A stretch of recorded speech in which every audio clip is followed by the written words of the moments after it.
We're still 5 or 6 months out before Ford releases its 2022 model Ranger. It's an all-new vehicle and we're excited to be here at its Yuyang's proving ground to get a taste of what it's going to be like, driving exclusively in one of the prototype vehicles. So many things to talk about on this 2022 Ranger. One of the biggest ones is this V6 diesel engine.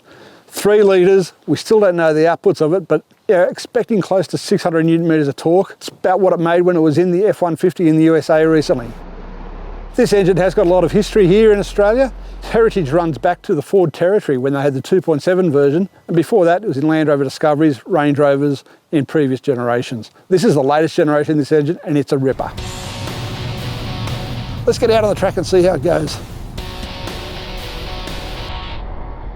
Feel straight away there, you're taking off from a stop sign, it's got plenty of poke. 10-speed transmission is slipping through its gears nice and swiftly, quite firmly actually. No indecisiveness at all. They've made a lot of changes there. This is an all-new Ranger. There's nothing you can transfer between this car and the current generation. I've just jumped out of a PX Ranger wild track and coming across those bumps we did just then, it really skipped the car sideways. This one, not so much at all. It's much more stable. Add that down to the suspension calibration and the wider track, giving it a better stance on the road. Riding along beside me is Ian Foston, Head of Engineering on Ranger. Ian, can you tell me, were there any particular challenges in raising the bar from the car, which was already pretty exceptional? Certainly for us was actually keeping the vehicle proportions very similar to they are today. So customers said, in terms of the size of the vehicle, the exterior size, how they use it during their day-to-day lives, but they wanted to have, more space inside. So, we've really spent a lot of time on maximising the space in the vehicle. They said they wanted, better ride and handling on road, but also better articulation, better approach angle off-road. So doing all of that with those existing conditions of not making the vehicle bigger was certainly something which took all of our engineers' expertise and time and effort to actually really optimise how we're going to do all of those things. It's interesting when you look at this car, and it has got a camouflage on it, so you can't get a true sense of its proportions, but it does look bigger when it's parked next to the current model. And jumping behind the wheel and putting your foot down, maybe it's just the feel of this engine, it feels like a bigger car.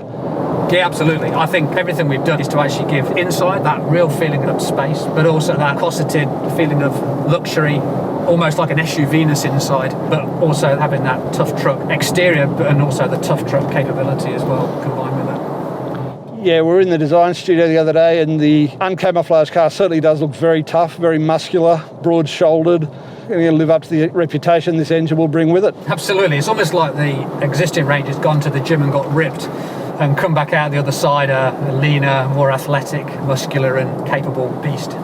Another big change for this car with the 10-speed transmission and the V6 is that it's got a full-time four-wheel drive system. So we're driving along in automatic mode now, which is permanently setting drive as it's needed, front and rear, is it, Ian? Yeah, correct. So it will choose where it needs to put the power and torque to, and depending on the driving situation you're in. Clearly on roads such as these that have got high grip, most of the performance or power goes to the rear wheels. And clearly in more slippery conditions, it then distributes it to whichever wheel needs that performance. And then there's still the traditional 2-speed transfer case, and when you put it into 4-wheel high, it's locked 4-wheel and locked low range. Yeah, exactly, yeah. And even customers who have a cost of ownership and wanting to get the best fuel consumption, there actually is a 2-high mode as well.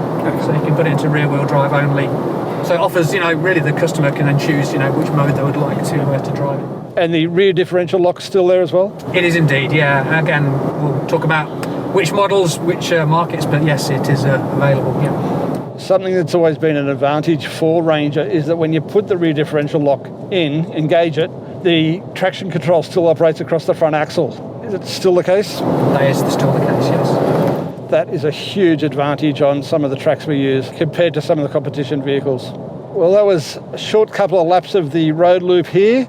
We're going to go and do a bit of off-roading later on, but really we can't wait to get the production vehicle out on the tracks, which is still probably 6 months away yet. Thank you for your time, Ian. Absolute pleasure.